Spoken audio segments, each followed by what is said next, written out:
Listen, guys, we should have this shit down to a science by now. When a girl's purposely not answering your text messages, but still looking at your story, we know, like, I've made so many videos on this. I've been through this so many times. Been telling guys about this. Guys been telling me about they've been through this so many times. What do? You do nothing. You sit calm and relax, right? Obviously, you want to talk to her, but you text her. You don't want to look stupid and you start double texting her. You sent her a message, right? And she's looking at your story. Don't think she did. She for sure saw your message.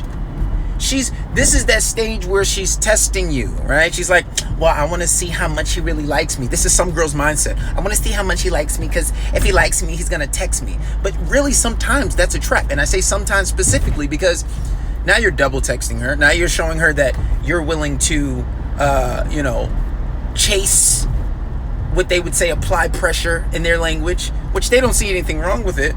But it's a problem because now it's like, oh, well, I know he's going to text me. He did it once, he'll do it again. Now that waiting period before she actually decides to respect you and text you back, and the fucking shit testing, right?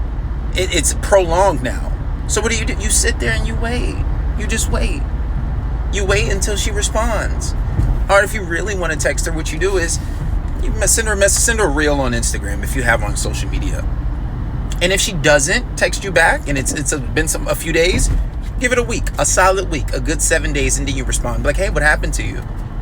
And then she's like, well, you never hit me up. I did. I texted you last. And their favorite thing to say is, oh, well, it was a dead-end message. I didn't know how to respond to that. Oh, okay. Well, me, I didn't want to be overly intrusive. I don't want to be anywhere I'm not wanted. I just figured that you didn't want to talk, or you were just exceptionally busy, so you couldn't message me back. So that's why I didn't text. And I saw you looking at my story, so I assumed that most likely you just didn't want to talk to me, because if you can look at my story, for sure, you saw my message. So I just didn't want to be overly intrusive. I'm just, I don't like to be places where I'm not wanted. And that's what I give them. And it lets them know that I can read between the lines, and I'm not a fucking dummy, and I know what's going on, and I'm not with the bullshit, and I'm not the one, and I'm willing to let you go over some stupid shit. And it goes to say without saying it, and it's honestly playing their game better than them. And honestly, if they never did text back, I'm okay with that too.